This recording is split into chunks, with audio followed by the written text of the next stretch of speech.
Hey everyone, and welcome to another Sasquatch Theory podcast. On today's episode, we have Lynn from New Hampshire, and she has a lot of Bigfoot encounters and experiences to share with us today. And I think you guys will find this encounter story to be very interesting because it's very detailed and it goes in depth to a lot of things that are taking place all around the world. Lynn had an eye-sighting encounter when she was a little girl with her father when they were foraging for wild edibles, and they also had brook trout with them, and they left the food and left the area because they felt like they were in danger. Lynn has also seen the Sasquatch around her property. They will come up to the house and wiggle the door handle and slap the side of the house. Lynn had a very terrifying encounter one day, and she claims that she didn't go outside for 3 days after that experience.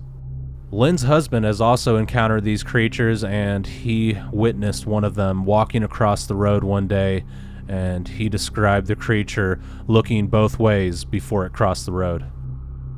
Have you had a Bigfoot encounter before, and would you like to make a report here on Sasquatch Theory? If so, please get in touch with me. If you guys can, please like the podcast, comment down below, and subscribe to the channel. All right, with all that being said, let's dive into our next Bigfoot encounter from the state of New Hampshire.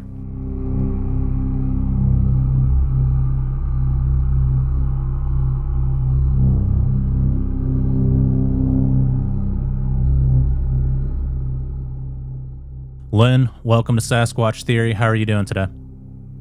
I'm all right. How are you, Miguel? Thank you for having me. I'm doing pretty good, and it's an absolute pleasure to have you on the show. Lynn, if you would, tell me a little bit about yourself, where you're from, and your Bigfoot encounters and experiences from the very beginning, please. Well, I am Lynn. I am right now in New England, New Hampshire. I grew up also in New England, over in Vermont.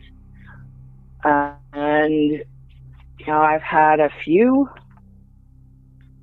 sightings. I've had a few encounters, lots of vocalizations, a couple of orb encounters. But, the earliest that I remember was hiking with my father along a power line cut in the town that I grew up in Vermont.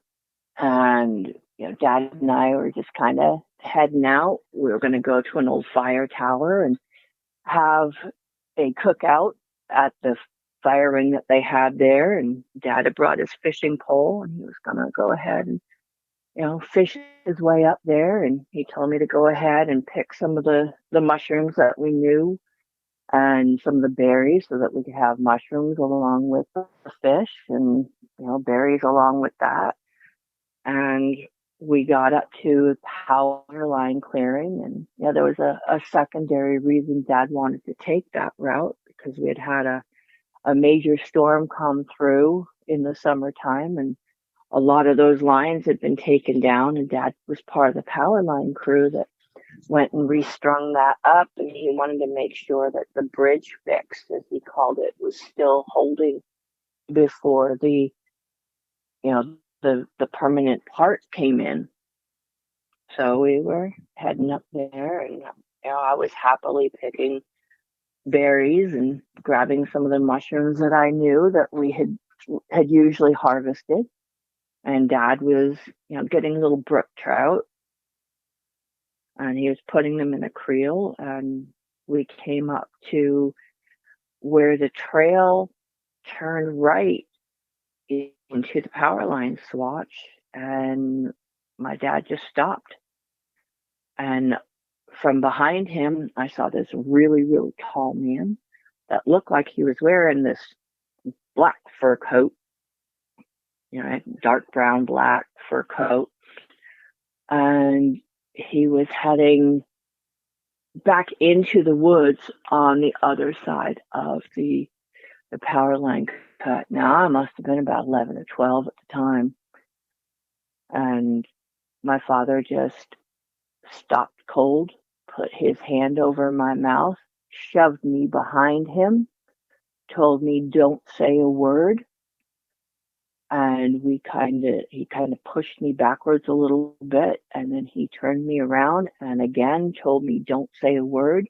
Just give me all of the stuff that you've collected, he grabbed his, little creel or basket or whatever you call it. I don't really know the term for it, that he had his fish in, and he told me, you put all those things right there on that rock, and you turn around without a sound, without a word, and we're going back the other way, and we're going back now. And, I emptied, I looked at him like, you've got to be crazy. I'm hungry. I want to eat this. And he gave me this look that told me, I'm not messing around. You do as I say, young lady. And I started emptying my basket onto the rock where my father pointed, and he put all the fish out. And he turned me around by the shoulders and pushed me along the path back down that mountain. And I don't know how long it was later, maybe a half an hour. I looked up at him, and he kind of stopped for a minute, and he knelt down to my level, and he told me, there are things that live in the woods. There are people that live in the woods that are not our kind of people, but they're people nonetheless. And that is what you saw. If you see another one that looks like that, you turn around and you walk away. If you have anything that you've gathered from the woods, you leave it behind, because this is their grocery store and they have a right to that food before we do. And, he just kind of looked at me and told me that we were done for the most part for the day. That once we got farther enough down that towards the neighborhood that we lived in, towards the house, we'd go ahead and pick more berries, and he was going to go ahead and grab enough fish, and that's what we were going to have for dinner. Mushrooms and fish and the berries that we picked along the way, since our cookout at the top of the mountain in the fire tower was ruined. But I can remember the woods being very, very heavy. They were kind of off. They didn't feel like the woods usually did when Dad would take us out for walks in the woods to go gather things, or to just, check out the wildlife. And I don't remember hearing any birds until we got about 3/4 of the way back down where we came from. And then it was like the whole world just lit back up again with, the sounds of the animals rustling in the bushes and the birds singing in the trees. And that was when my dad said, all right, you go ahead and get some berries, see what you can get your mother for a pie, and we'll grab some more of those mushrooms, and I'm going to go fishing. And, that was the last Dad really talked about that trip.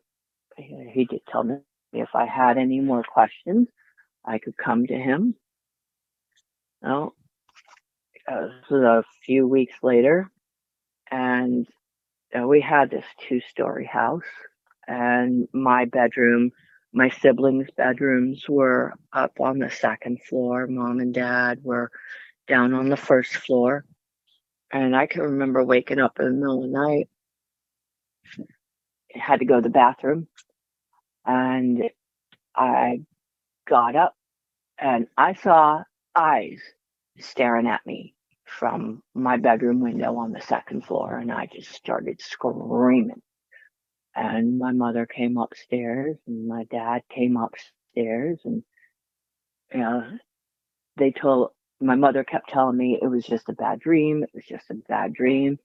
And my dad, he kind of walked over to the windows, and he shut the curtains. And he told me, from now on, we're going to keep whatever bad dreams are outside. You keep your curtains shut when you come up here at night, and that's going to keep all the bad dreams away, so you don't have any more nightmares.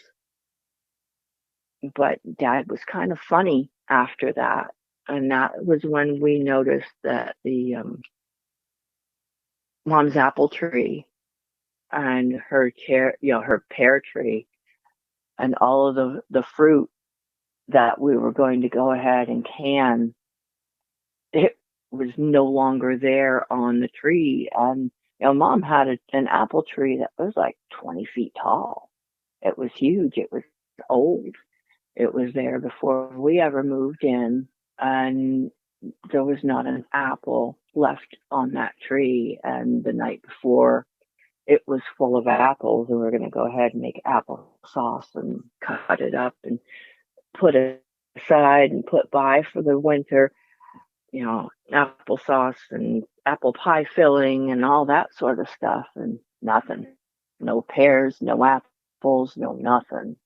Not even dropped apples on the ground for the deer. Nothing. Gone. Dad noticed 2 days later that the garden had been raided. The fence had been squashed down and the garden had been raided. And he's like, well, I guess those stupid deer got everything. And I was a kid and I kind of like shrugged my shoulders, believed what Dad and Mom were telling us, and that was that. Well, that over the next couple of years, I started noticing that there were weird sounds that would come from the mountains around the house. There were, screams in the middle of the night, and my dad would say, well, maybe it's a bear, maybe it's a mountain lion, although they're supposed to be extinct here. Some weird animal up there, don't know what it is, and he'd just pass it off. But they would make sure that us kids were in before dark, that's for sure. And that the house, that they used to leave the doors unlocked at night because, we grew up at a time where keys were left in the ignition and the house was left open and windows were left open. You'd leave for the day and the house would still be open and nobody ever bothered anything. But after that, Dad started locking doors and windows at night. And, that was the earliest that I can remember having activity of the neighbors in the woods, and the first sighting that I ever had of a neighbor in the woods. My dad called them our woodland neighbors. And, that's what I referred to them, our woods people, is the other thing that I used to refer to them as. And to me, it was just like, okay, well, whatever, they're there. And, my dad used to tell me too, we don't talk about this to other people because other people don't think that there's anything out in the woods besides deer and bear and foxes and raccoons and stuff like that. And they're going to look at you like you're crazy and they're going to make you feel like you're crazy. So just know what you know. Keep it in your heart and your mind that you know what you know, and don't worry about trying to tell other people about what you know. Yeah, absolutely. So your dad was well aware of these creatures and he had probably seen them before in the past. Oh yeah, with the Dad working on the line crew, absolutely. They seen things when they were up stringing new power lines after storms and stuff like that. Yeah, and it makes sense. The area that you guys had this Bigfoot eye sighting at, there was forest. I mean, you're almost in Canada there. And then there's a power line strip. You had brook trout, which is one of Sasquatch's favorite food, mushrooms and berries. I mean, that's a recipe for Sasquatch there. Oh yeah. Oh yeah. Yeah. I mean, later on in life, Dad has told me about the footprints that he and the power line crew would see in the snow. While they were stringing up new lines, he was talking about the pine cones and the rocks and stuff like that would come raining down on them from time to time. And they were like, oh, right, well, you know what? We'll just move on to another section and give these people some time to clear their encampment out. And then they would go back and they would to that spot and they would have no more problems because they had given them time to leave. And Dad said, respect. You treat everything in the woods with respect. Yeah, absolutely. I think it was a smart idea to leave the fish, mushrooms, and berries on the rock, and you guys went your own way. I mean, things could have went wrong, and I think that was the best move to make. It sounds like he knew what to do in that situation. Yeah, he had said that he had encountered them from time to time since he was a teenage boy himself. And, he had always been told by his elders, you just leave what you've gathered, walk away. Yeah. And when you start hearing the woods come alive around you again, that's when you know you can go ahead and gather more and bring it home. What you left behind, you don't need, but what you leave behind may get you out alive. Absolutely. And a few weeks later, you saw the eyes on the second story bedroom window. Do you think these creatures followed you home? And what did the eyes look like? They had this glow all to themselves. It was like this deep orange color. It was like they were lit up from inside. They were huge. Have you ever seen a one of those property markers that has that red dot in the center, the size of them? Hmm. Yeah. It was about that size, but it was like this fire orange, this burnt orange, dark orange. I can't come up with the words to describe the color orange that they were, Hmm. but it's like they glowed from inside, not outside, inside. Like a glowing amber color. Yeah, exactly. Now, my bedroom was about, 12 feet up off the ground, 15 feet up off the ground. I was on the second story, and these eyes were a good 2 feet up in the window. And my window was a good 2.5 feet off of the second floor. Where the floor was on the second story, that window was about 2.5 feet up off of the floor. So it wasn't like the floor to ceiling windows. And this thing was looking inside the window. Yeah, I can't tell you how terrified I was when I got up to go to the bathroom and there was something looking at me from outside. And I mean, the window was probably a good 2.5 feet wide too. And the eyes took up about a foot in the middle of that window. Yeah, that's I terrifying. So these things took food from the property, they raided the garden. Why do you think they did that? I mean, obviously they were hungry, but do you think they did it to like send a message to you or just simply to get food? I really don't know. I have no clue why they did what they did. They had never done it before, and they never did it again.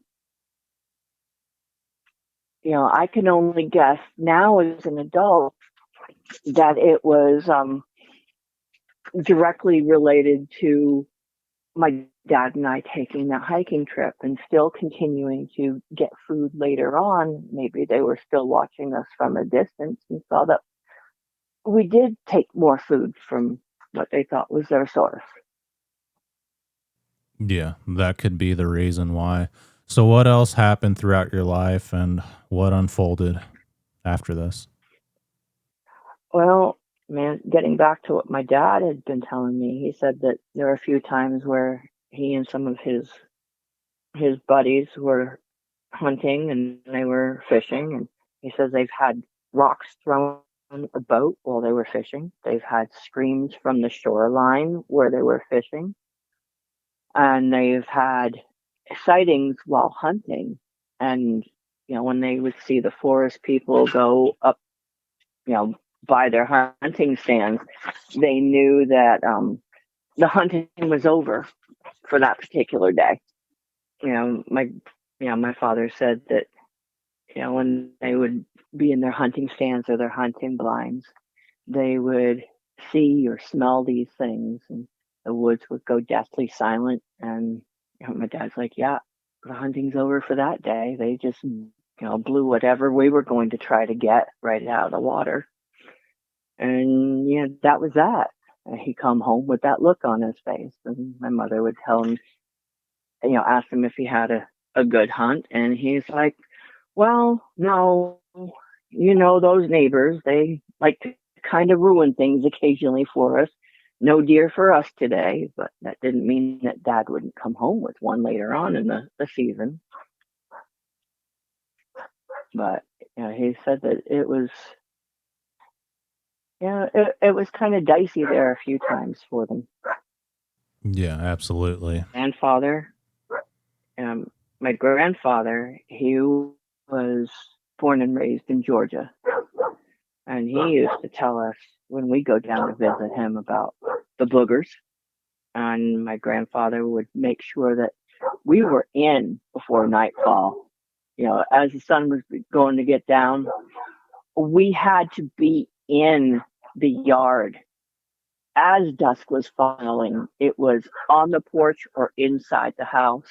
And the moment it was nightfall, there was no going back outside, not for any reason for anybody, until it was morning.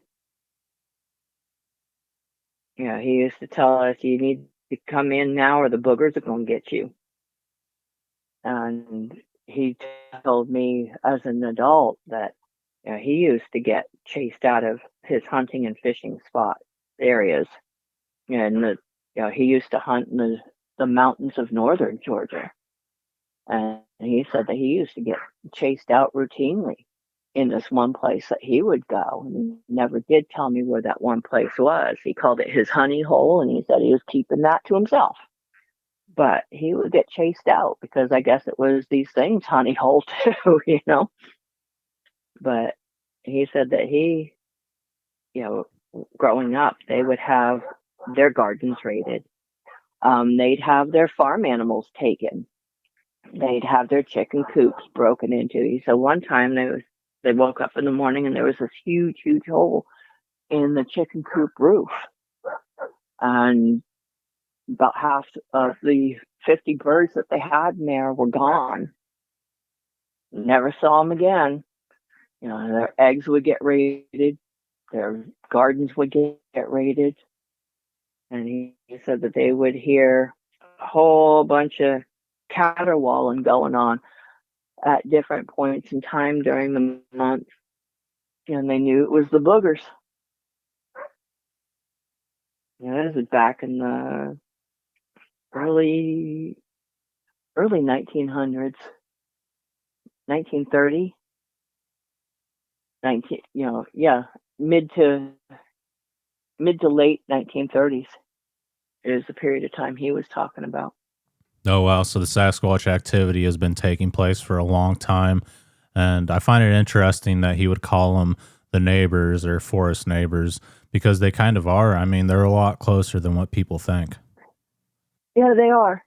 They are. Now, my grandfather's experiences were down in the North Georgia mountains because he was born and raised down in Georgia.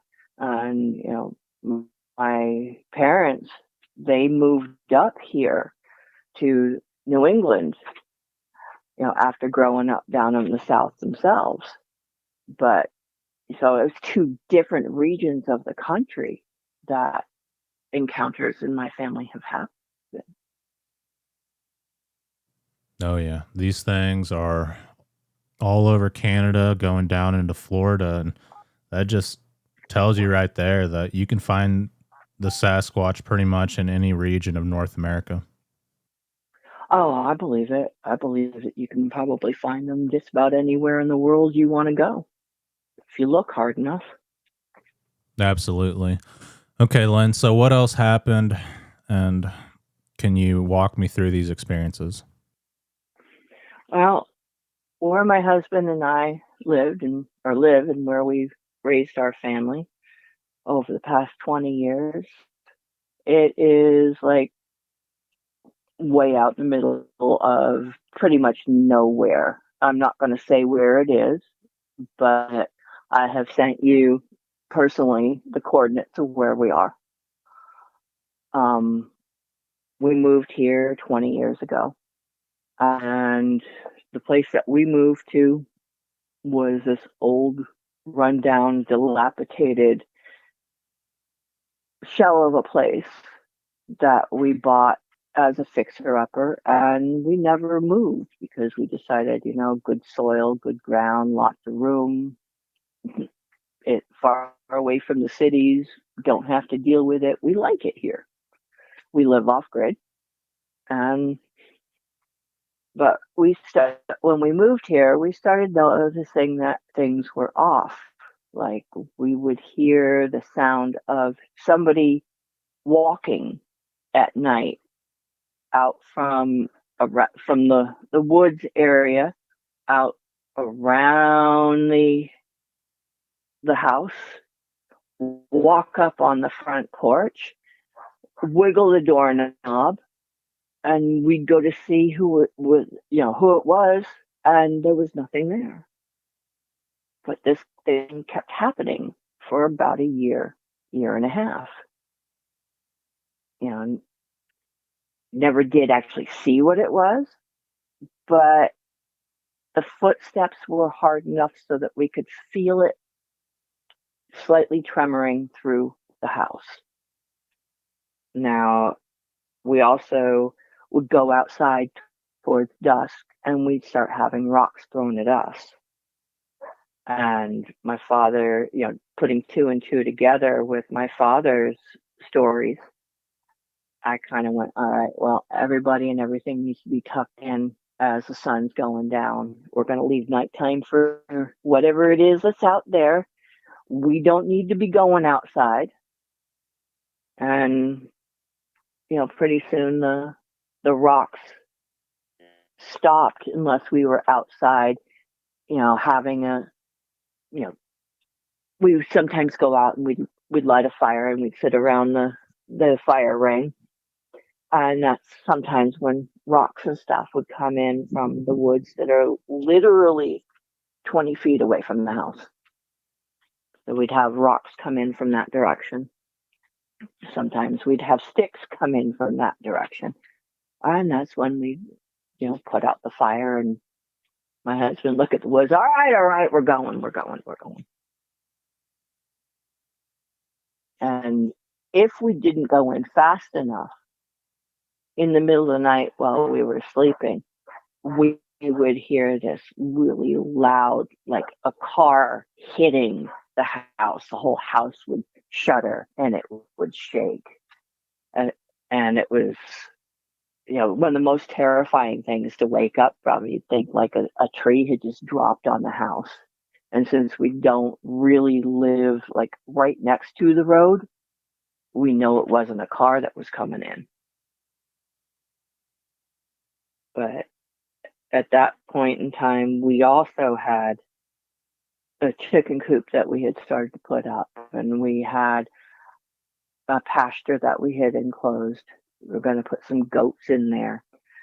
We had the chickens, and we had gardens, and there were some existing fruit trees and berry patches on the property, and we would fence them in and put more fruit trees that we wanted in here. And I started noticing that same pattern that I had growing up for that 1 year, where you'd have fruit in the trees and then there was no fruit. Go out to the garden to pick the vegetables and all the vegetables were gone, including the plants that they were on, but they were there the night before.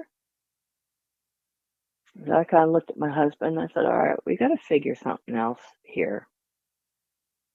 And if we want food, we need to figure out how to coexist with what I believe is in the woods around us.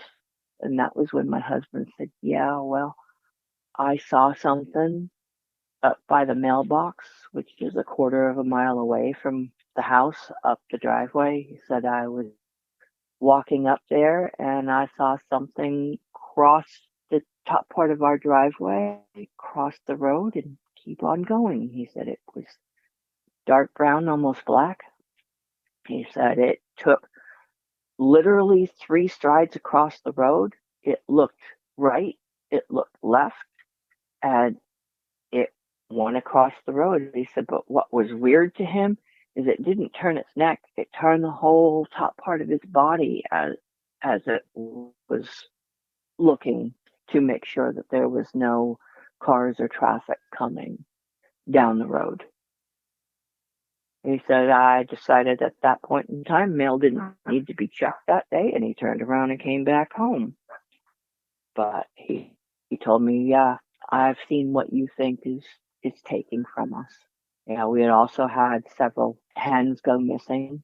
We were having eggs taken. We used to leave the coop unlocked, but without a set of hands, you couldn't get inside the coop, if you know what I mean. And we get up in the morning and the human door to the chicken coop would be wide open, but we know that we closed it the night before. So we started locking it with a padlock, at which point we would find the door to that the chickens came in and out of. It would be removed and off to the side, and there would be hens gone, eggs laid in the middle of the night gone.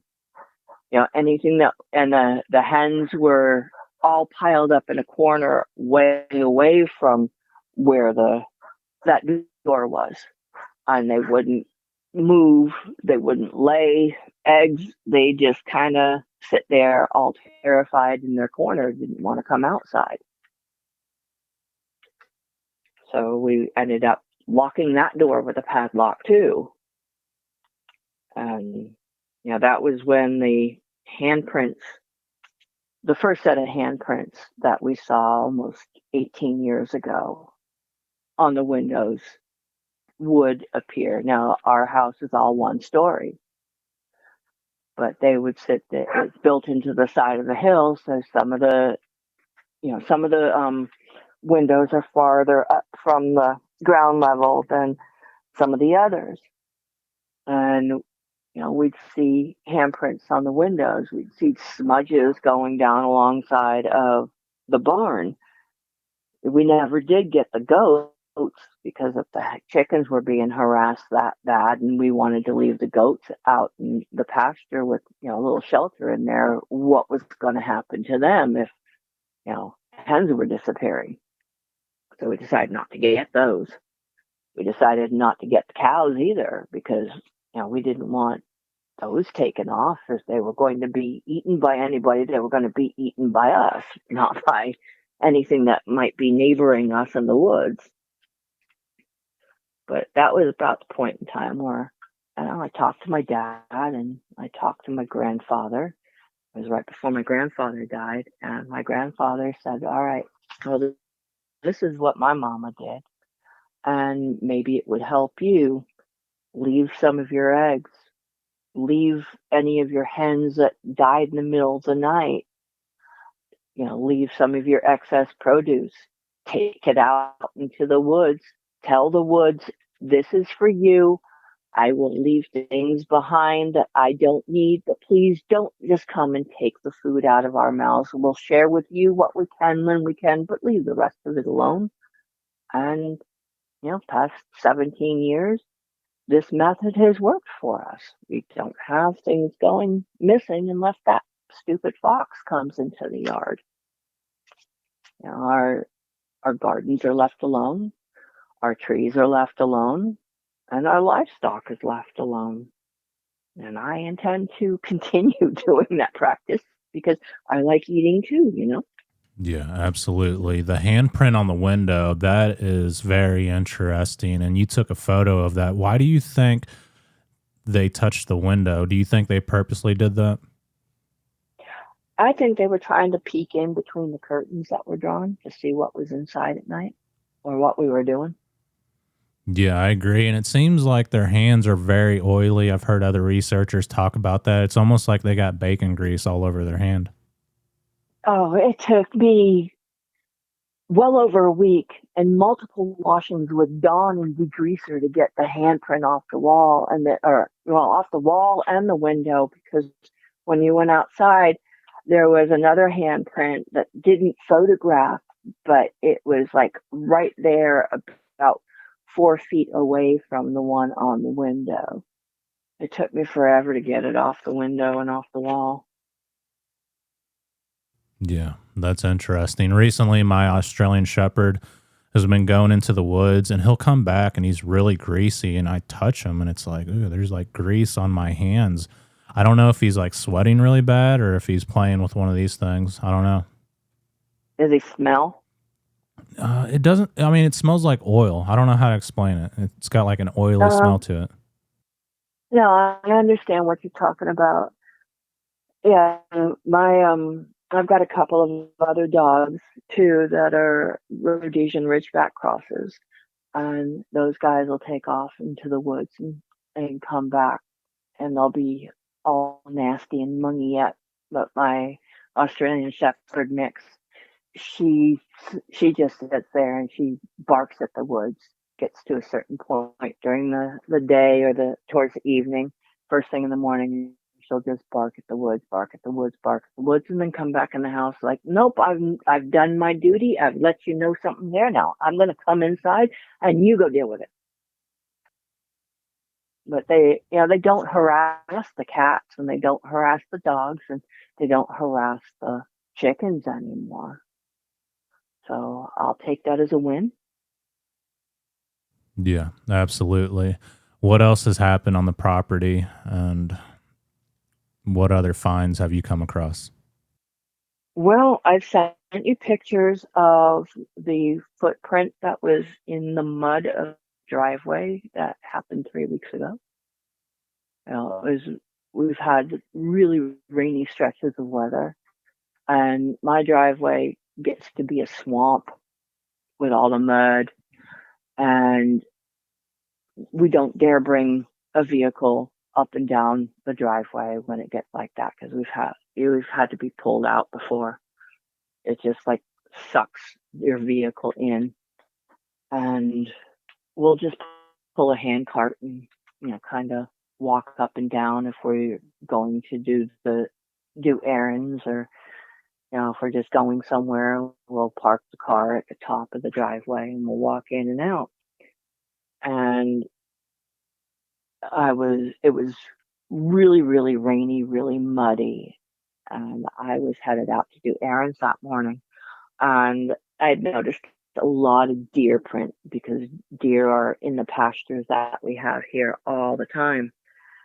And I happened to look down and there was this footprint. It was a right footprint, and I could see right on the edge of where this footprint was a deer track. But this footprint was at least 4 inches into the mud, and I could barely make an impression in the mud, even though it was all goopy and nasty to me. I could barely make an impression, and I went, okay, well, hopefully I'm not interrupting a hunt. And I scooted up the driveway and took off in the car and went and did my errands. A couple hours later, I came back and that footprint was filled up with water. I sent my son to go up to the car to empty it and bring it down, bring all the stuff down. And that picture I took had his boot print off to the left side, and you could see the boot print, and there was maybe a half an inch impression for him in his boot next to this huge print that you could still see the definition of the toes in, but that had filled up with 4 inches of water. And that was added to the collection along with the pictures of the footprints that I sent to you that was in the snow. My husband and I were just coming home. And again, this is not a driveway that we go down in the wintertime. We walk in, we walk out. One of the hazards of living way out in the country, sometimes the driveway you have is not passable. And we were coming home with all the supplies that we had gathered, and it had been an overcast day. It had snowed earlier in the day, but it had stopped snowing. And when we went up, there was nothing of notice other than, deer crossing. But when we came back, there was a trackway, and there was at least I am estimating 6 feet between the footprints.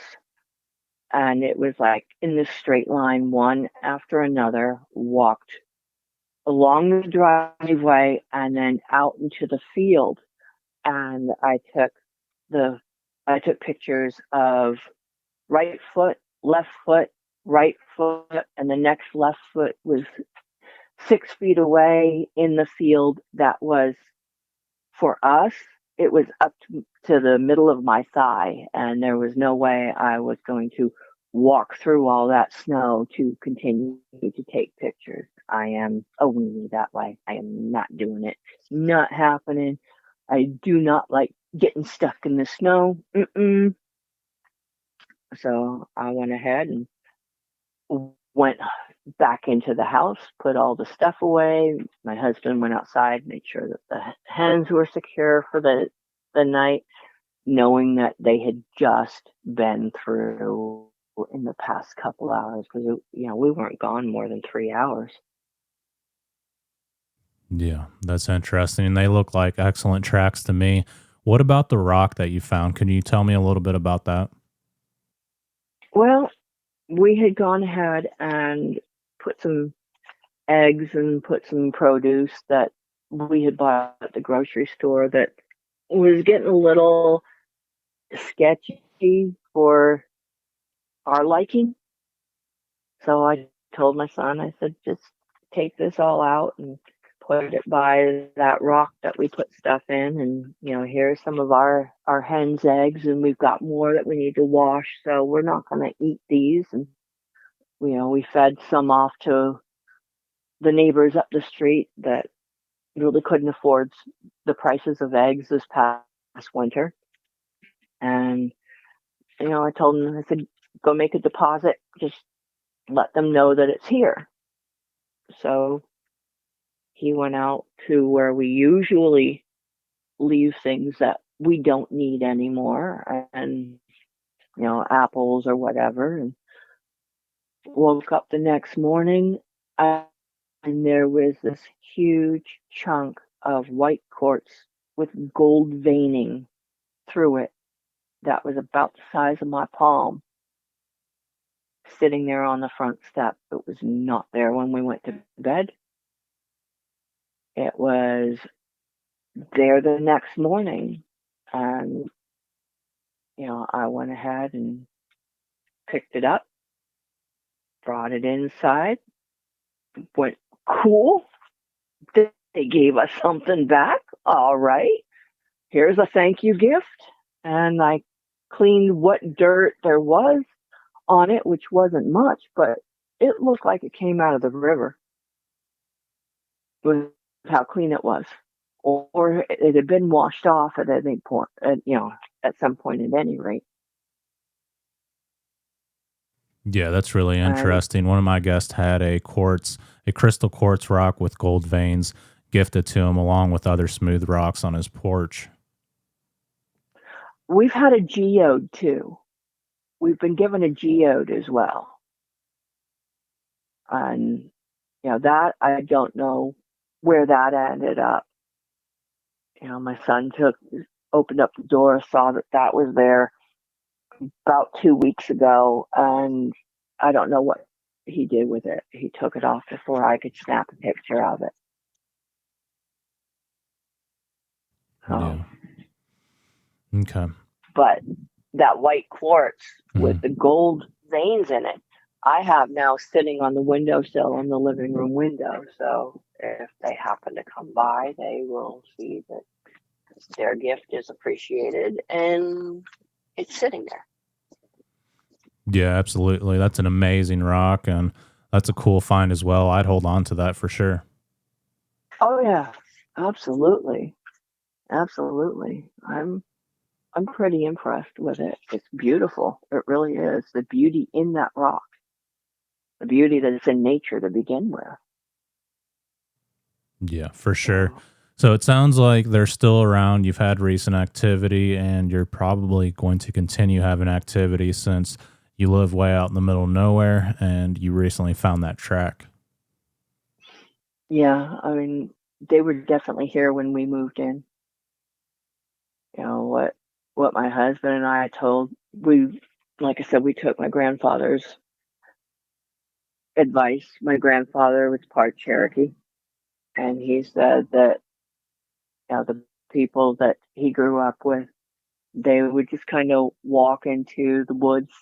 They would announce their intentions to the woods.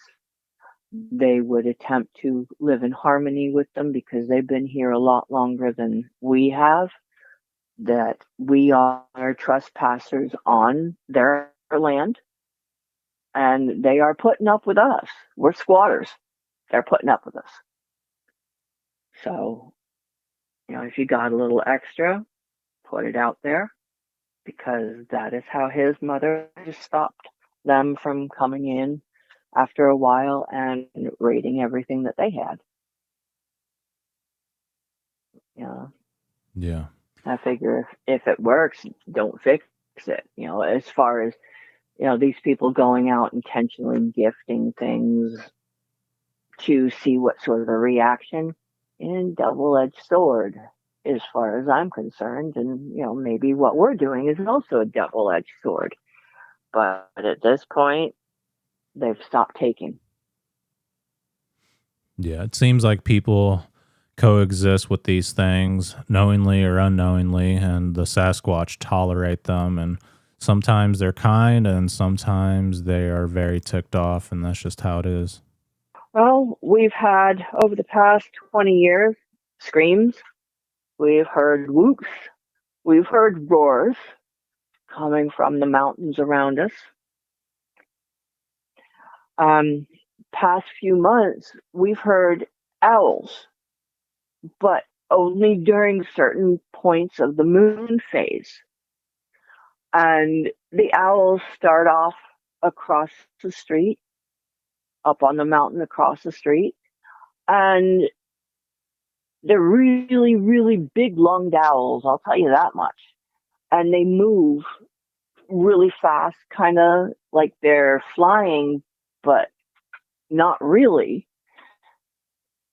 I don't quite know how to describe the movement that they make, but we had one last month. It was I guess there was about three or four that went from across the street to our property, and then about 15 feet behind the house, we started hearing this hoot owl go off again. But the hoot owl morphed into a monkey. It sounded like a monkey going, ooh, ooh, ooh, ooh, ooh, ooh, ooh. And it continued making that hoo hoo hoo hoo hoo hoo hoo all the way up the driveway past the house. I mean, it wasn't more than 15 feet away from the back of the house when it started doing that. And Aubrey goes, "All right, oops, please bleep out his name." But my husband goes, "All right." Um, it's a a big, big, big owl, big monkey owl, really big monkey owl, and off he went. Um, my son and I have gone up the driveway before, and we've had trees shaken and howler monkey sounds. My son wanted to remind me of that, and I'm like, "Oh yeah, I remember that." As we were walking up the driveway, we were watching these big, huge trees be shaken back and forth, and we were hearing howler monkey sounds, and we just kind of turned around and went back home and waited for the howler monkeys to go away. And we've heard lots of screams and roars and stuff like that over the past 20 years that we're here. So it sounds like they live around your place in the mountains and the nearby forest. Yeah. Yeah. I mean, the town that we live in, there's not many people here. It's two small strips of main habitation, and the rest of us are spread out over a 20 square mile radius with lots and lots of acreage between houses. Yeah, it sounds like a pretty cool place to live, being away from people and having these things out in the woods. I'm sure it's always got you guys not on edge, but, paying attention to your surroundings. Yeah, I mean, we also have a brook across the street, and that brook flows into the Connecticut River, which is about a half mile, 3/4 of a mile away from, maybe a little bit more away from where we live. Yeah, so there's a It jumps major out waterway over. nearby. Yeah, yeah, yeah. There is a major waterway nearby. Yeah, so that could be an explanation as to why they are around, and possibly they're just following the waterways and they come through the area. Yeah, that could be an explanation. I do know that a couple of the old timers that I've talked to said, "Oh no, those things have been here since I was a boy. And these things have been here since my family has been around, and my family's been around for about 300 years." So he said, "You learn to live with them, Yeah, or you leave." absolutely. So there's a long family history of Bigfoot reports. Mm, definitely long community Yeah. history of Bigfoot reports. Yeah, that's really interesting. Okay. Um, I think that pretty well covers everything. Do you got more you want to share? No, I think. Oh, did I tell you about that one that I saw up at the back of the pasture that called my name and waved? No, you haven't told me about that yet. Yeah, I was walking down the driveway after checking the mail, and I heard my name be called, and it was this. I can't describe the how deep and how gravelly this vocalization was, but it was definitely my name, and you could kind of feel the rumbling of it in my chest. I mean, this thing was maybe 50 feet away, and when I looked up, there it was. It raised its hand like in greeting. I mean, not like this back and forth thing, but the hand went up in greeting, and I kind of looked at it and went, "Oh, hi, neighbor. Hope you're having a good day. I'm going to go inside now." And I went inside and didn't come back out for 3 days. I was absolutely terrified. Yeah, that is scary. What did it look like? It was, I'm going to guess, about 10 to 11 feet tall. The shoulders, broad doesn't even begin to cover how big the shoulders were. I could see the definition on its arms. I could see the definition on its chest and its stomach. It was definitely male. Definitely, you could see that it was male. The thighs on this thing were incredibly huge. It was very, very thick, very well muscled. It had this dark brown hair that was all over. It was maybe 2 to 3 inches long.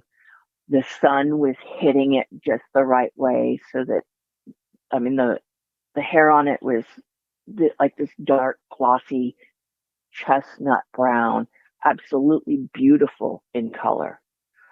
I couldn't see what the eyes looked like, but it had this, conical, not too tall with the conical on the top of the head, but you could see the conical shape on the top of the head. The shoulders kind of went up into the chin, kind of like the chin set down onto the chest of it, but I didn't get this feeling like it was going to hurt me.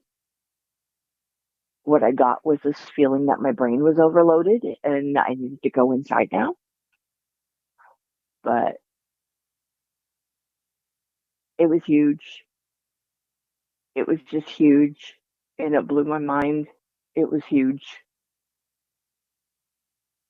Yeah, I don't blame you for not going back out for about 3 days. When you see something like this, it will blow your mind, but it'll also scare you a little bit, and it makes it hard to go outside or into the woods for a while.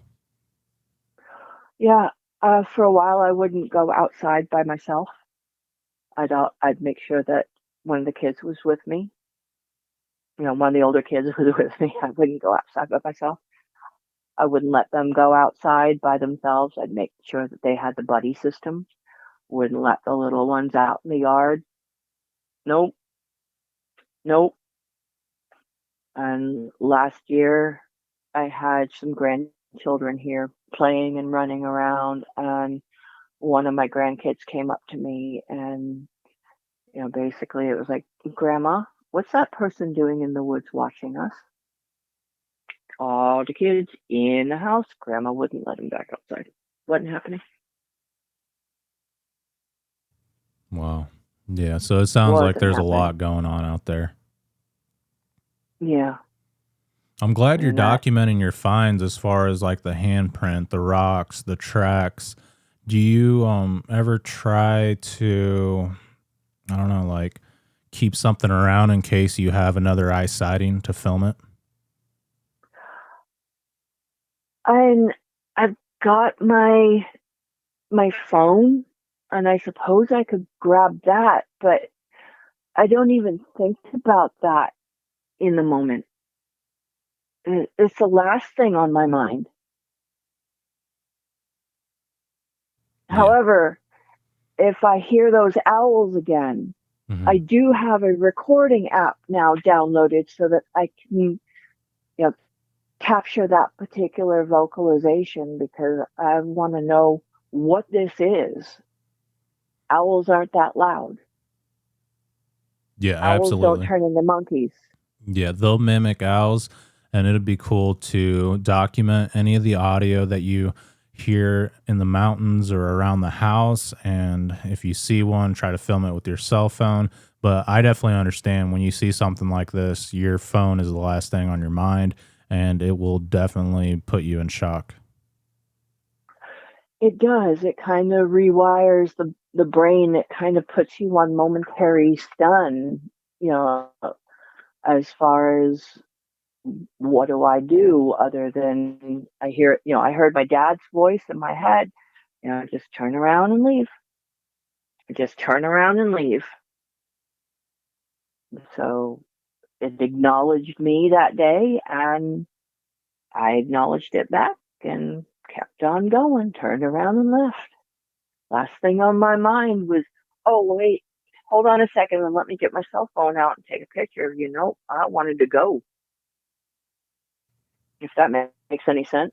No, yeah, absolutely. You definitely don't want to mess with them too long, and you certainly don't want to pursue a Bigfoot. I think that would be the worst thing someone could do. I've done it before, and it really ticked it off. And I learned later on that the National Forest Service says to not follow them. In certain areas, they have signs, and that's one of the things it says on the signs is never follow one of these things. No, I would not want to follow any of them. And I know that they are around. We've seen structures in the woods, probably about 7,500 yards into the woods from where we are. I go out there and I'll I'll pick mushrooms and berries and all that sort of stuff and see what I can harvest from the woods different times of the year. But some of these things, they remind me of a hunting blind. It's like the sticks and the branches are put in such an order that it's to break up the silhouette of whatever's back there. We've seen my husband when he's been back into the woods hunting, he's seen tree breaks and he's like, to me, I see the tree breaks and I'm like, nope, I'm not going past here. I mean, he can tell what snow load and what's been broken every 15, 20 feet going down a certain track. That's like, y'all stay on this side. We're on this side. Y'all stay on this side. And he said part of it is, respecting your boundaries and respecting theirs. Yeah, absolutely. He's been out there hunting, and he says he's been paralleled out a few times. Oh, wow. Yeah, so just 75 to 100 yards in the woods, you're finding food sources as far as like mushrooms, berries, things like that. Oh, you walk off of our property where it's cleared and onto our property where, there's woods, and within 2 to 3 feet, you're grabbing raspberries, you're grabbing, mushrooms, you're grabbing in the summertime what's up here called ramps. You're grabbing all sorts of wild foods. So yeah, it's fairly food rich environment up here. Yeah, well, it makes sense why they are around, and it sounds like they've tried to interact with you, especially since they left the crystal quartz with gold veins in it. I think that's just amazing. Yeah, it's a really pretty rock. When the kids were little and, the grandkids now, they have a bin outside of toys. It's this huge tote, got a locking lid on it, the whole 9 yards. And we've gone out many times and found the toys not in the bin where they were the night before, picked up and put away. We found one of the kids when they were little, we found their dodgeball, their kickball, 50 feet up in a tree. No, wow. Yeah, that is not normal. My husband, when he was hunting across the valley, he found our daughter's doll. This was, 16 years ago. We found our daughter's doll that had been outside several weeks before in a tree. So it sounds like they're climbing into the trees, if that was Sasquatch, which I don't know what else would take a toy up there. And yeah, I mean, I would say you got a whole family group around you, big ones, little ones, and it's possibly the juveniles playing with the toys and taking them up into the trees. That's what we figured, but because we didn't have any direct proof, we weren't going to say that for sure. Yeah, for sure. All we say is, all we're like is, well, that is a little bit weird, and I hope whoever took it or whatever took it had some fun. Mm-hmm. But we left the kickball. My husband left the doll. Yeah. When you can't explain something, it must be Bigfoot, right? I do that all the time. I'm like, I don't know what else could do this. I mean, there's some strange things going on. It's like, they're around. You've seen them. So it could be an explanation. And the channel's called Sasquatch Theory. So, we're allowed to theorize possibly what could have done it. Yeah, I mean, I think I know what's doing it. But, if I don't see it myself, I can have all the theories that I want, but, what else is going to take a ball 50 feet up into a tree? Yeah, I agree. Especially when you've already seen them around the house. I mean, you got a pretty good indicator as to what could have done it. Yep. Now, where my husband was hunting was literally 3 miles away from where we live. Yeah. And that's where he found the doll. Oh, wow. In the middle. Yeah. Up on the top of a mountain in the middle of nowhere. Mm-hmm. Wow. Yeah. And that's where he got paralleled by these creatures, correct? In one of the places, yes. I mean, he's been paralleled out of the woods that surround where we live as well. Yeah. Yeah, That's he's a been spooky feeling when that happens, honestly. You just feel like, I don't know, like you're on the menu. Yeah. Oh, he said that when he was paralleled out the last time, he said he heard some grunts. He heard a low guttural growl. And he just stopped and said, "All right, fine. I'll go home, but my family's going to be hungry." And he turned around and he started leaving. And that's when he knew he was being paralleled out. He said he didn't feel like he was on the menu. It just, he was not wanted there at that particular moment in time. 3 days later, he went back and everything was fine.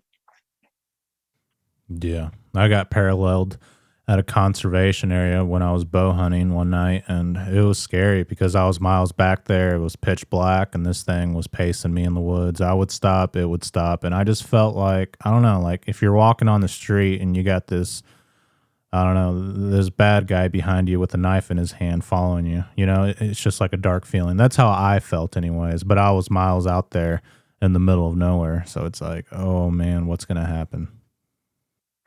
Yeah, no, I can understand that. He said that coming out off of that mountain, it was a little sketchy at times. Yeah. It's cool that they let you out though. Nothing happens. I mean, I feel like they're just being territorial, but at the same time there's all these missing people reports. So it's like, is that what it was building up to? Were they working up the courage, or were they just simply escorting me out of the area, as researchers say? I mean, anything could have happened. Yeah, anything could have happened, but the fact that you're still here means that they didn't want you that day. Yeah, it shows an intelligence and that they're not all bad. And I mean, I just feel like it was intimidation, really, or curiosity. Oh yeah, I mean, they're very intimidating, trust me. Yeah, it definitely let me know that I was being watched the whole time, though. Yes. Yes. I mean, there are times where I'll be out working in the garden and I can feel eyes on me. Mm-hmm. We'll be doing work outside on the homestead, and we know we're being watched because we can feel it, and you can feel exactly the spot that you're being watched from, if that makes sense. Oh yeah, absolutely. I mean, just with that rock that was gifted to you, I mean, that's like somebody leaving a note on your doorstep saying, "I've been watching you." Yes. Yes, and them calling my name. What did it sound like when they called your name? It was this deep, like I told you, it was like 50 feet away, and it was this deep, gravelly, very bass voice, and you could kind of feel it in you, the the vocalization, but it was clearly my name. So they have the As he capability went, of speaking English, like saying like "Lynn." That's freaky. yeah, yeah. I mean, they're able to mimic so much, Mm-hmm. Yeah, but my buddies. Oh, it go ahead. it knowing my name means that it's watched us for a long time. Mm-hmm. I've heard that from several people. My friend Bill was camping in a national forest or a conservation area by himself, and they showed up around his tent and they were hooping and hollering. And one of them said his name. They said Bill. Yes, and that is a very, very creepy, very weird feeling, and it's very unsettling. Yeah. I mean, it makes sense, And like if they heard someone call your name, but I asked my friend Bill, like, how did they know your name? He's like, I don't know. I was like, well, you called your wife Debbie. Did like you have her on speakerphone, or did you say your own name? He's like, no. So who knows?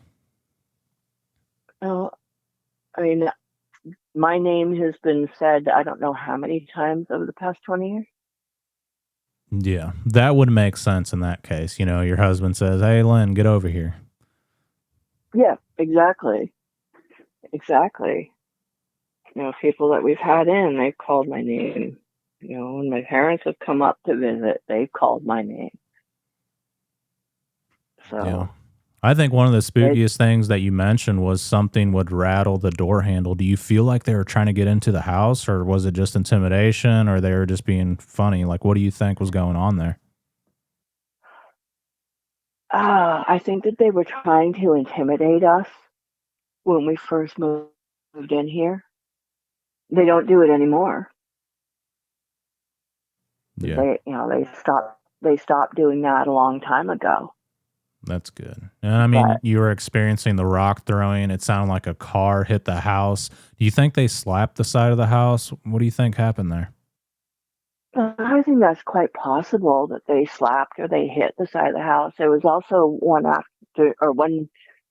night, it was in the middle of winter, and we had we have a wood stove that we use for heat, and it's an external chimney, and it doesn't go through stone or anything like that. It's an external chimney that's all piping, and we heard this wham right on the side of the house, and like not more than 45 seconds later, we started smelling smoke.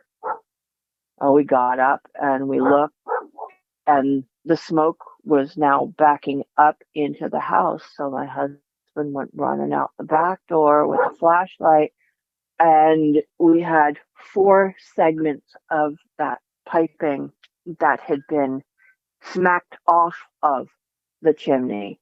And we knew it was smacked off because they were dented in. Oh, wow.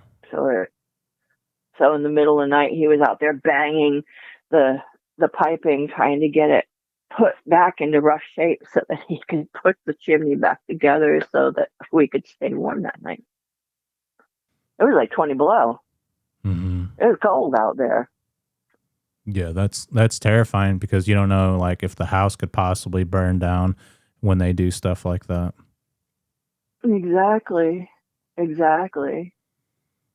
Yeah. And the footsteps that you heard outside, you said you could feel them inside the house. That had to have been a big one.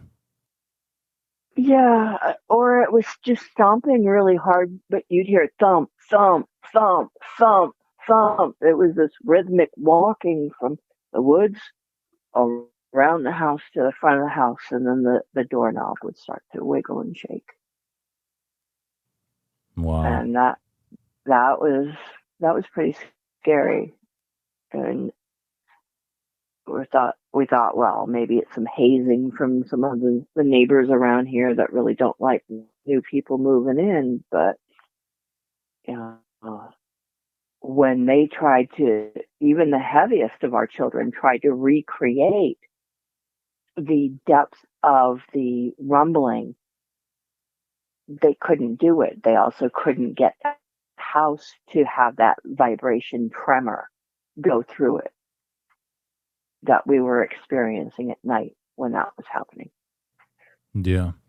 One thing I found interesting with my research is a lot of the things that Tyrannosaurus Rex supposedly did back in the prehistoric age is very similar to the Sasquatch. And I was watching Prehistoric Planet yesterday, and they were talking about the pads on their feet cause them to walk through the forest completely silently. And they were talking about like how they would ambush their prey, and it was like very strategic. Like one T-Rex would purposely like snap a stick to distract the prey, and another one would come from another side. And I was like, man, that sounds a lot like Bigfoot activity. And they certainly do have like pads on their feet, and they can be completely silent when they're moving through the woods, but they can also be loud to where you can just feel the footsteps.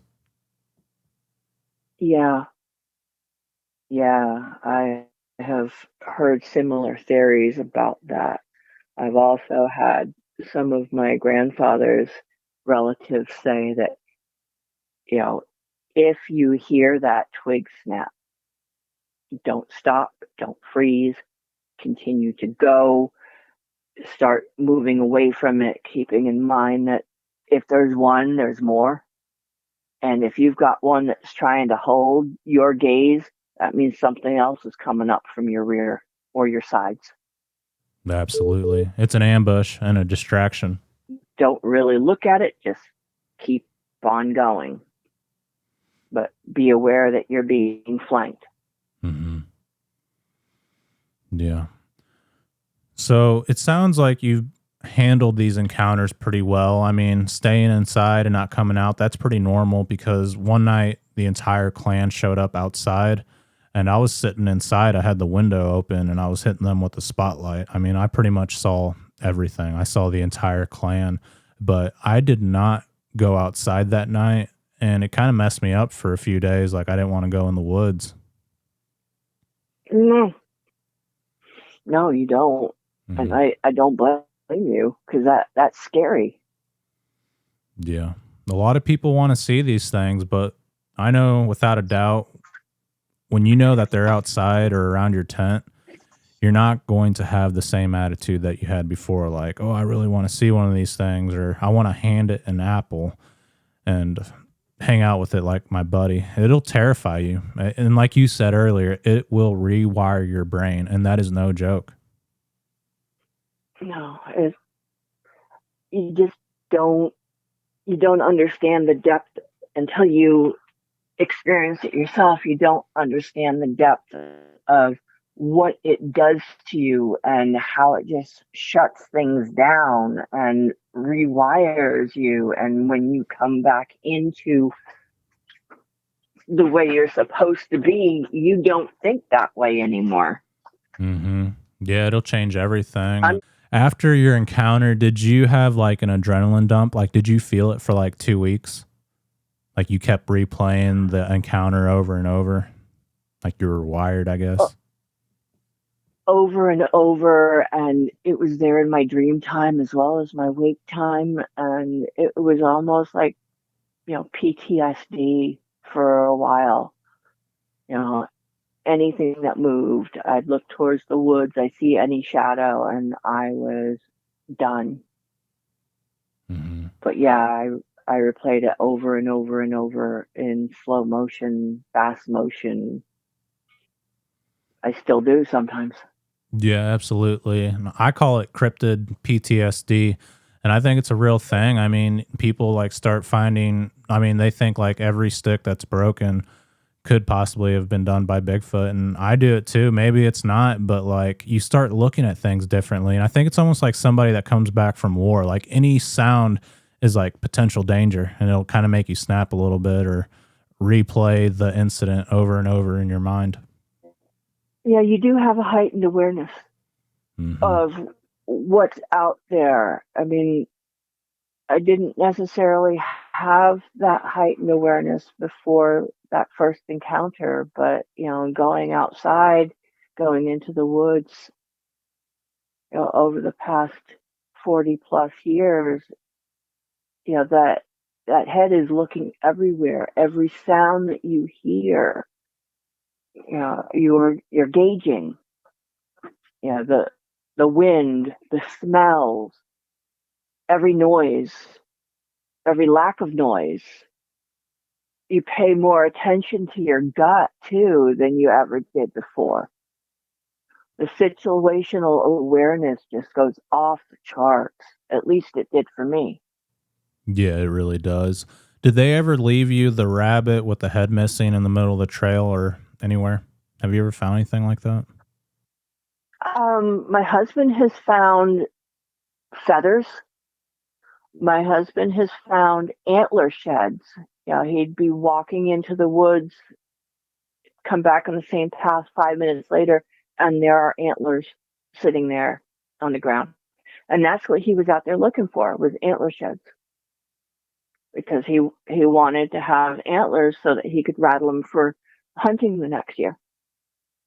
And, he came walking back out 5 minutes later, and there was an antler in the middle of his path that hadn't been there before.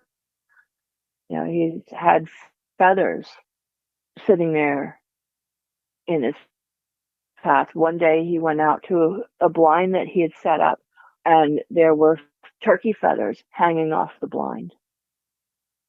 So he brought those home. Oh, wow. It's like they were telling him they know exactly what he was doing and what he was pursuing. Yep. Yeah. You definitely know you're being watched there. And I think it's interesting the Sasquatch that your husband saw, or the one he encountered, it like looked to the left and right and it didn't turn its neck. It like turned its whole body to look. And I believe they do look both ways before crossing the road. I've seen deer do that, or at least some deer that are smart enough to look both ways. But yeah, they're very aware of their surroundings. That's for sure. Yeah. Yeah, they most definitely are very aware of their surroundings. By the time you figure out that they're there, they've known about you for a long time. Mm-hmm. Yeah, without a doubt. Are there any other encounters that you forgot to mention? Anything else you can think of? Not at this point. I think, we've caught you up to speed with just about everything that's there, but I will keep you in the loop as far as anything that happens in the future, because I do believe it's ongoing here. Absolutely, and I appreciate that. And if you have any questions, feel free to ask anytime, okay? I appreciate that, my friend. I really do. Yeah. Being able to communicate with you, and having somebody understand on the level that I do, and be able to say, hey, that this is what I'm thinking, or this is what I'm feeling, and you going, oh yeah, you're not alone there, has made me feel less isolated. And I really thank you for that gift. It is a gift without value, and I can't express how much I appreciate that. Yeah, I feel the same way. I appreciate you very much. And when I was hearing your encounters, it made me feel like I wasn't alone. And I've definitely felt isolated. That's why I started the channel. So I really appreciate you. And you're the whole reason I do this channel. I mean, I've learned so much from you. So I'm extremely grateful. Oh, I thank you for putting up with me. No, I feel like you had to put up with me. And I'm just glad we got to talk again. I'm glad that things didn't work out so well the first time we talked, because you had more to share. And it's like, cool, I get to talk to Lynn again. I appreciate you giving me a second chance to go ahead and record that. And I'm sorry for the way the first recording ended up for you, but there was a reason, I suppose. No, there absolutely was, because you had more things to share. And I feel like, I don't know, it just made a better podcast. And people need to be aware that a lot of the people that call in live out in the boonies, and that's just how it is. You get bad cell signal out there, and it's not a clear connection. No, I've tried to do everything I can today to make sure that you have a clearer connection. Oh yeah, there was that other picture that I sent you that, a lot of that turned out looking like a blob squatch.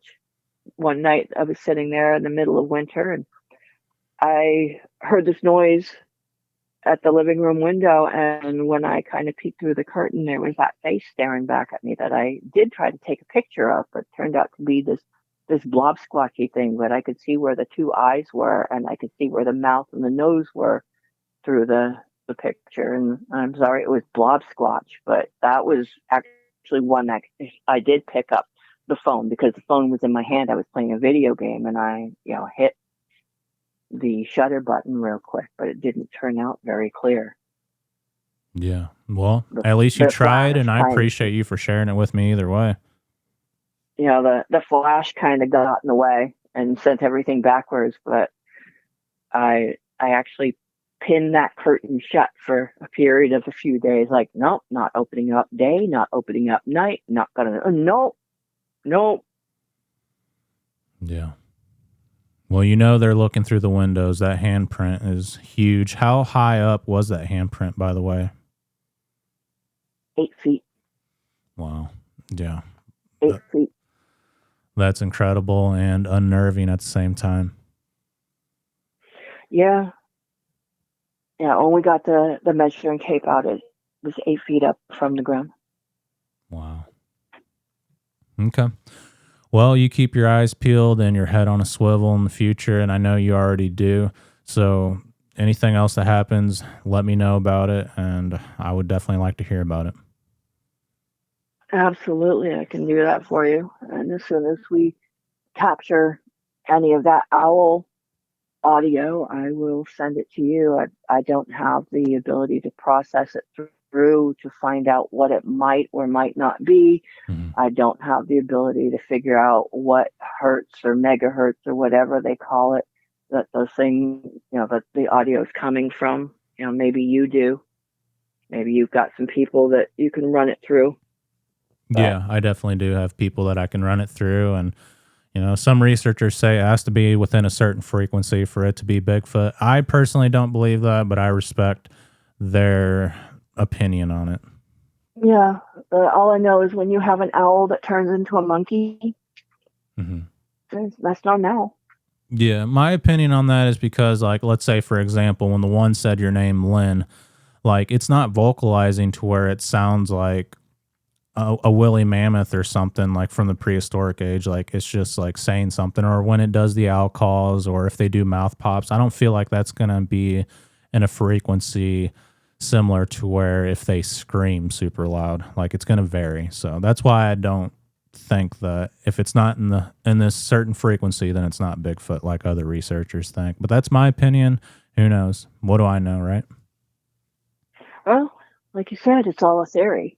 Mm-hmm. And each one of us has a little piece of that puzzle. We've got our own ideas, and if we can all fit those ideas together the right way, we've all got a jigsaw puzzle piece.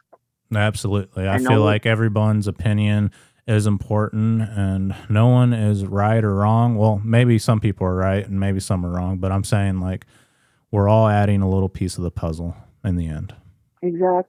Exactly. And these people who say, well, what you experienced, it wasn't real or what have you, how do you know? You weren't there. You weren't part of my experience any more than how do I know what you have said is real or not? I wasn't there. Mm-hmm. Exactly. I don't know. And as far as, what these beings are, they are exactly who and what God intended them to be. Yeah. I can't tell you, are they a relic hominid? I can't tell you, are they from outer space? I can't tell you, are they part of the, as people call, the woo factor? All I know is they are what they are, and they are exactly what our Creator intended them to be, just as we are exactly what our Creator intended us to be. Absolutely. They're here for a purpose. What do you think they are? Just theorizing. Like, do you think they're a relic hominid, or do you think they're more something biblical? Or maybe both. I mean, what are your thoughts on that? I know you don't really have a specific opinion, but what would you say? I think maybe they're both. A relic hominid that is perhaps from the biblical lore. Maybe they are the Nephilim, or they are, a creation of God from another extension. I mean, you sit there and you go back to the book of Genesis, where Cain was cast out of the Garden of Eden, and he was cast out to the other tribes that were on the face of the earth. Maybe they're one of the other tribes that Cain was cast out to. Yeah, that's very possible. And I feel like, all theories are accepted. Like, in my personal opinion, I feel like they do look primate. And then people say, no, they look more human. I feel like they look human as well. Are they a relic hominid? I feel like they are, because the Native Americans said that they were here before they got to this area. And there's been stories all throughout history. So I feel like everyone's right. Could they be like from another planet? I believe that's possible. People are seeing orbs associated with the activity, and people say that they're interdimensional. You know, tracks just disappear. People don't find the bodies. There's got to be an explanation. So I feel like it's all the above. Who knows? Yeah, exactly. I mean, my husband has seen orbs. He's seen orbs across the street in the woods, and there's no roads on the mountain across the street. Wow. Not one. Yeah, that's Not incredible. one. That's an important So piece it of couldn't, information for sure. And I believe it's tied in with the cryptids. it couldn't be. It couldn't be hikers because there's really no hiking trails. That's all private property up there. But you see orbs and lights moving through the woods across the street. You see orbs and lights moving in the fields across the way, following the brook. And this is usually happening 2, 3 o'clock in the morning. And there's no roads over there. Yeah. Absolutely none. Yeah, that's incredible. And the Bible does give us little clues, but I feel like when things unfold in the future, those clues will definitely be a big piece of the puzzle. And it was kind of like that before Jesus came into the world. Like Isaiah prophesied things that would happen, like him coming in, riding in on a donkey into Jerusalem. And it's like, if you read that back then, you'd be like, what? Riding in on a donkey? Like, what does that mean? Exactly. I mean, you look at the stories of Jacob and Esau. How was Esau described? But a very large, hair-covered man. Mm-hmm. Yeah. And it's pretty wild because they called the Nephilim the Watchers, and like the Native Americans called the Sasquatch the Watchers, which I find to be interesting. Maybe there's a connection there, maybe not, but interesting nonetheless, because you and I both know these things watch us. Oh yeah. Oh yeah. Yeah, and you can kind of feel when they come out too. You get the sense that they're there now. Oh, yeah. Oh, yeah. One thing I forgot to ask you was when you were with your dad and you guys had that encounter by the power line strip, you said everything felt different, like it was quiet. There was no birds chirping, no insects. Did it feel like, I don't know, like, I don't know if you've ever been in a tornado, like the barometric pressure changing, like just like something feels off and dark. Did you feel like that? It was kind of like we walked into a bubble. There was an absolute removal of all woodland sounds from around us. I don't really have a time frame that I can give you because it was so many years ago and I was so young. But, I can remember walking up the trail and feeling a little uneasy. But I was also very focused on I've got to get enough food for us to have lunch. I've got to maybe get enough food enough berries for my mom to make a pie or whatever. I'd like berry pancakes. I was kind of focused on that task as well, but I was also like, shouldn't I be hearing that squirrel that gets angry at me from the trees? I'm talking about you go out in the woods and you hear the squirrel screaming at you, but there wasn't any of that. Yeah. And then my dad was like, nope, stop, get behind me, turn around, let's just go. But, that one was very, very dark. And, I could see that there was this fur-like substance on it, but I really couldn't get a real close look at what it looked like because I was behind my dad real quick and he wouldn't let me out. Even craning my neck, I couldn't really get a good close look at what it was, other than it was very big. It looked like it was in a huge fur coat, and it was too warm out for anybody to be wearing a coat of any kind. I mean, we're talking like 75, 80 degrees outside. Yeah, that definitely sounds like Sasquatch. I've had a similar experience. This was several years ago, and I was at a buddy's property, and this place was awesome for whitetail hunting, and it had like a spring-fed creek that went through there that runs year-round, and a huge cave, and giant cattle fields with a lot of woods around it. But I was walking to my deer stand, and I looked up to the power line strip that was probably like, I don't know, I'd say like 200 or 300 yards away. It was pretty far away, but there was something big standing there, and I just like thought it was like a horse, because that property, they call it Boys Town. That's where like all the bad kids go, and that's what I thought it was one of the, I don't know, the security people, because they're known to ride horses. But it was just something huge, and I couldn't see it very well because it was far away. Like I could see it, but I couldn't see detail. I just know it was something big, like a moose or a horse or something. But there's no moose around here. No, I get that.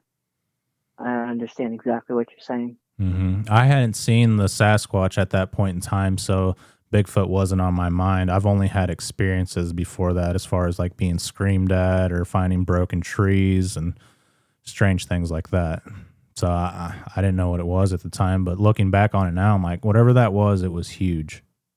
And I remember looking away, and when I look back, it was gone. Yeah. So your experience reminded me of that. Yeah, most definitely. It sounds very, very, very similar, as far as, yep, it's there, but you don't have the details. Absolutely. Okay, Lynn, I'm going to let you go. I know you got a lot on your plate and a lot to do today, so I really appreciate your time. And yeah, like I said, you did an excellent job. And yeah, just keep in touch with me and keep an eye out. You never know what you're going to see or what's going to happen in the future. And yeah, send me photos of your shepherd sometime. I'd like to see her. Oh, I think I can definitely send you one. Okay. I can definitely send you one. Yeah, she's a pit bull shepherd mix, and she's got the short hair of the pit bull, but she's got the attitude of the shepherd. Oh wow, that's pretty cool. Yeah, I'll send you a picture of her. Okay, that sounds good to me. Yeah, she's definitely a loving little brat. Loves to dig me out from underneath the covers first thing in the morning, and yeah. What I saw from Yowie on that one video where he was like digging you out from the covers, and then it was all good morning kisses and snuggles. Yeah, that seems to be her as well. Yeah, for sure. They do a lot of the same things. Without them. Yeah, I know. Oh yeah. That's how I feel. I sit there and I look at the puppies I've got, and I think to myself, I am so not worthy of any one of you. The way you are with me and with my family, and the way you are with humans, we are so unworthy of having you in our lives. But I am so grateful that you are there. I wouldn't know what to do without you. Yeah, that's how I feel. And it's just definitely, they have unconditional love, and they're always good to you. Exactly. Yeah. Exactly. They teach you so much. Yeah, they do. And hopefully, Yowie alerts me if the Sasquatch are around. And I don't know, that's one of the reasons I got him. But now I don't like taking him out there, because it's like, what if something happens to him? Yeah. Yeah, exactly. Mm-hmm. I mean, just take him on a leash. Give it a long leash. He'll let you know. Yeah, absolutely. All right, Lynn, I'm going to hop off here. So I appreciate you. And just be sure to keep in touch. Definitely be safe, okay? Most definitely, you too. When you're out there, please, please, please be careful. Watch yourself. Yeah, I definitely will. As good as I can anyways. I will continue to keep you in my prayers your safety, because you put yourself out there in some pretty sketchy spots. Yeah. Well, I appreciate that, and I need all the prayers I can get. All right, my friend, I thank you for everything, and I will be in touch as soon as I get some recordings. I'll send them to you. Any more pictures, I'll send them to you. Sounds good to me, and I appreciate it, and I hope your husband gets better quickly. Thank you. I appreciate it, and I will let him know you sent your best and your healing wishes to him. Absolutely. I appreciate that. All right, Lynn, you take care. Right. Thank you. You too. All right. Bye-bye. All right, Lynn certainly has a lot of things happening on and around her property, and it really makes you wonder what these creatures are up to. What do they want? Are they just simply fascinated by Lynn and her family, or is there another answer as to what is happening? It makes you wonder if it's the garden, the fruit trees, the dogs, or do they want something else? I feel like there is a connection with the Sasquatch and Lynn's family because her husband has seen them, she has seen them, and her father knew about these creatures. So maybe it is something that's generational, or possibly something that's hardwired into our DNA. But again, it could just be the land, and the Native Americans talked about this phenomenon and they warned us that these things are out there. The Sasquatch wiggling the door handles is certainly unsettling, and Lynn said that she could hear the footsteps and she could feel the vibration from inside the house. So that tells you right there that these things are huge. And yet again, we have another person that claims they have seen the balls of light associated with Bigfoot activity. I can tell you firsthand that the orbs are certainly connected with the cryptid activity, and it just makes you really wonder if these things are interdimensional, if they're coming through portals, or if they're possibly connected to aliens and UFOs. I know that's far out there, but we have to consider other possibilities with other strange things that are taking place on this planet. That's all we have for now, and I really appreciate everyone for tuning in. Until the next one, you guys be safe out in the forest.